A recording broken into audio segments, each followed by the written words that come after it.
Hello everyone, चलिए आज के इस वीडियो में बात करेंगे एक ऐसे स्टॉक के बारे में जो कि अपने हाई से हमारे लिए 80% डाउन देखने को मिल रहा है और अभी बहुत ही अच्छे लेवल्स पे अभी इंपॉर्टेंट सपोर्ट पर देखने को मिल रहा है। इसलिए आप इसमें एक बाइंग पोजीशन बना सकते हो और आने वाले टाइम में हमारे लिए बहुत ही अच्छा रिटर्न्स बनाकर दे सकता है। अगर इसके फंडामेंटल देखें वो भी हमारे लिए काफ़ी अच्छे देखने को मिलते हैं। उसी के साथ साथ अगर टेक्निकल एनालिसिस भी हम इसकी करने वाले हैं, अभी मार्केट कहाँ पर ट्रेड कर रहा है उसके बारे में भी हम बात करने वाले हैं। तो हम करंट प्राइस देखेंगे तो करंट प्राइस हमारे लिए 1020 का देखने को मिल रहा है और आज के दिन जो इंट्राडे में तेज़ी देखने को मिल रही है 0.64% की तेज़ी देखने को मिल रही है इंट्राडे में। चलिए अब चलते हैं इसके कुछ फाइनेंशियल्स देख लेते हैं, इसके बाद इसका टेक्निकल भी देखेंगे किस पोजीशन पर अभी आप इसको ले सकते हो। सो गाइस, अगर हम इसके फाइनेंशियल्स देखेंगे तो सबसे पहले देखेंगे अगर इसका मार्केट कैप, तो मार्केट कैप 99,330 करोड़ का मार्केट कैप, यानी कि लार्ज कैप सेक्टर की कंपनी है। इसमें हमारे लिए रिस्क कम हो जाता है कंपेयर टू स्मॉल कैप और मिड कैप सेक्टर में। करंट प्राइस 1020 की मैंने आपको बताई है। अगर स्टॉक पी देखेंगे तो 19 की और बुक वैल्यू 275 की देखने को मिल रही है। कंपनी डिविडेंड भी अच्छा देती है, जिससे इसका डिविडेंड यील्ड देखोगे तो 1.48% का dividend yield. Return on capital employed देखोगे तो 26% और रिटर्न ऑन इक्विटी देखेंगे तो वो भी हमारे लिए 21% की देखने को मिल रही है, जो कि काफ़ी अच्छी रिटर्न इक्विटी मानी जाती है। नीचे आएंगे तो कंपनी का अगर फेस वैल्यू देखेंगे तो फेस वैल्यू हमारे लिए 5 की देखने को मिल रही है। प्लेज परसेंटेज देखेंगे तो 0% की, यानी कि कोई भी कंपनी, यानी कि बात करें तो प्रमोटर्स की, तो प्रमोटर्स ने कोई भी शेयर्स गिरवी रखा हुआ नहीं देखने को मिल रहा है। प्लेज परसेंटेज देखोगे तो 0.00% का है, यानी कि कोई भी शेयर्स हमारे लिए गिरवी रखा हुआ देखने को नहीं मिल रहा है। अगर देखेंगे इंडस्ट्री पी तो 24 का है। लार्ज कैप सेक्टर में अगर 80% डाउन शेयर्स मिल जाता है तब हम इसमें एक्यूमुलेट कर सकते हैं और इसमें ऐड करके चल सकते हैं, अगर आपके उस सेक्टर में 2 से 3 स्टॉक नहीं है तब।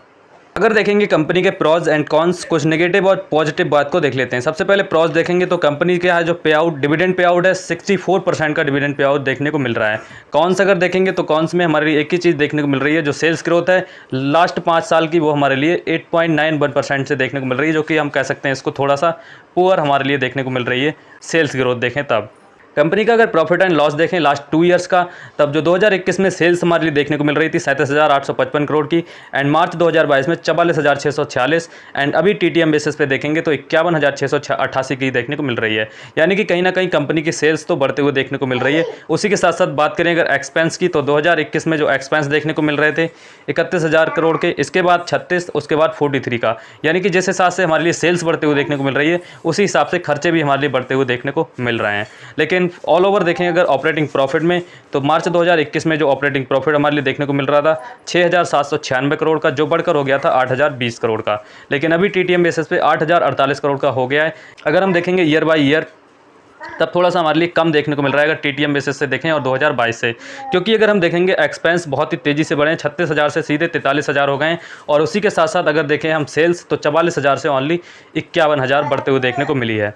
सो सिंपल सा रीज़न ये है कि हमारे लिए जो एक्सपेंस बढ़ते हुए देखने को मिले हैं 36,000 से सीधे 43 हो गए हैं, यानी कि हमारे लिए 7,000 करोड़ से बढ़ते हुए देखने को मिले हैं खर्चे। लेकिन जो हमारे लिए सेल्स देखने को मिली है, सेल्स 44 से 51 हुई है, सेल्स भी हमारे लिए 7,000 करोड़ से भी बढ़ते हुए देखने को मिली है। तो एक्यूमुलेट हम देखें तो सेल्स और एक्सपेंस एकदम हमारे लिए जो ग्रोथ देखने को मिली है नॉर्मल सी देखने को मिली है, कोई खास, इसीलिए ऑपरेटिंग प्रॉफिट में सेम देखने को मिल रहा है।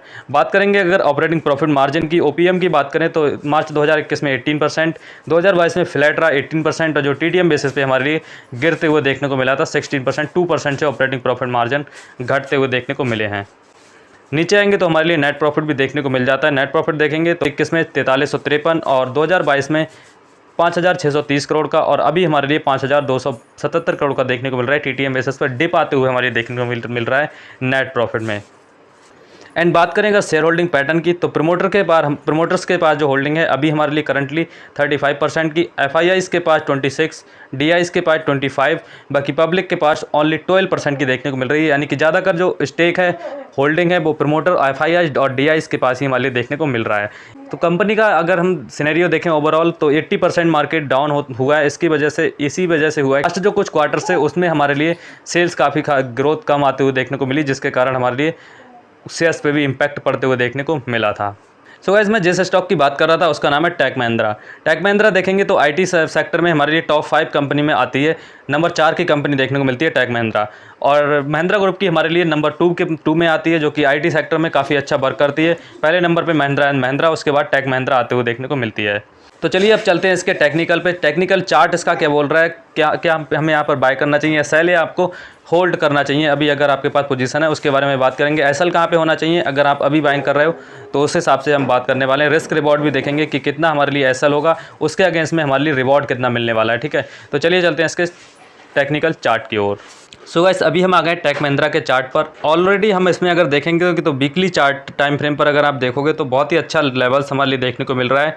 यहाँ से अगर हम थोड़ा सा इसका एनालिसिस करें तब यहाँ से अगर हम थोड़ा सा रेंज बनाते हैं तो यहाँ से हमारे लिए मार्केट में जो लो था वो हमारे लिए यहाँ पर आते हुए देखने को मिल रहा है। एक लेवल हम इसको भी लगा सकते हैं जिसको जो होगा हमारा 944 का या 943 का, जो कि मार्केट ने लो लगाया है। एंड अपसाइड में जो रेजिस्टेंस देखने को मिल रहा है वो है हमारे लिए इस लेवल पर। ठीक है, 1168 पर एक रेजिस्टेंस देखने को मिल रहा है। इसका सेम सिनेरियो ये देखने को मिल रहा है, जैसे ही मार्केट नीचे आता है उसके बाद लगातार कंसोलिडेशन में मार्केट चला जाता है। कंसोलिडेशन आपको छोटी लगती होगी, लेकिन हम यहाँ से देखें तो 16 मई 2022 से मार्केट यहाँ पे कंसोलिडेशन में आया है और अभी भी हमारे लिए जो 23 चल रहा है उसमें हमारे लिए आते हुए देखने को मिला है। इसलिए हम कह रहे हैं कि तकरीबन हमारे लिए 1 साल हो गया है और 1 साल से मार्केट एक ही रेंज में देखने को मिल रहा है टेक महिंद्रा। तो आने वाले टाइम में जिस समय भी हमारे लिए ब्रेकआउट देगा बहुत ही अच्छा रिटर्न्स बनाकर दे सकता है। लेकिन इन्वेस्टमेंट के लिए अगर हम देखेंगे तो इन्वेस्टमेंट के लिए हम यहाँ पर भी इसको पिक कर सकते हैं, यहाँ पर भी एंट्री ले सकते हैं, क्योंकि इंपॉर्टेंट सपोर्ट एरिया पर देखने को मिल रहा है। अब यहाँ पर एक इंपॉर्टेंट हर्डल है जो कि है 1200 का निकालेगा तो आने वाले टाइम में जो अपसाइड की तरफ जो टारगेट होंगे जो मैंने आपको बताए थे,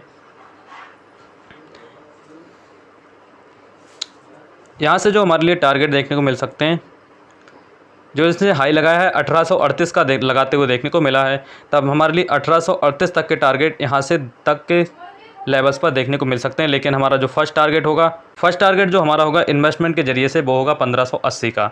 लेकिन आप इसमें लॉन्ग भी बने रह सकते हो क्योंकि इसके फंडामेंटल काफ़ी अच्छे देखने को मिलते हैं। अगर कोई फंडामेंटल में चेंजेस होगी तब मैं आपको अपडेट कर दूँगा। अब यहाँ से अगर हम देखेंगे तो अगर हम यहाँ से लॉन्ग पोजीशन बनाते हैं, जो करंट प्राइस देखने को मिल रहा है 1000 का, तो हमारा जो अप साइड में फर्स्ट टारगेट होगा 58% का, लेकिन जो सेकंड टारगेट होगा वो हमारा होगा 82% का। ठीक है, तो 80% का मार्केट में क्रैश आते हुए देखने को मिला है और 80% का रिटर्न देखने को मिल सकता है।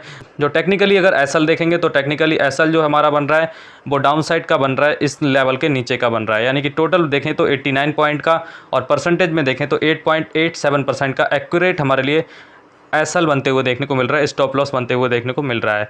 अगर आप इसमें इन्वेस्टमेंट पर्पस से भी जाते हो तब भी आपको इसी तरह का एसएल लगाना है। अगर शॉर्ट टर्म के लिए जा रहे हो तब भी इसी तरह का एसएल, और इसमें अगर स्विंग ट्रेड के लिए जा रहे हो तब भी इसी तरह का एसएल लगाना है, क्योंकि यहाँ से हमारे लिए एसएल एक्यूरेट है। टारगेट में थोड़े चेंजेस हो सकते हैं। अगर आप जाते हो स्विंग ट्रेड के लिए 7 से 8 दिन के लिए, तब हम यहाँ से 8% का टारगेट लेके 1:1 या 1:2 का टारगेट लगा के अपसाइड का यहाँ तक का रख सकते हैं।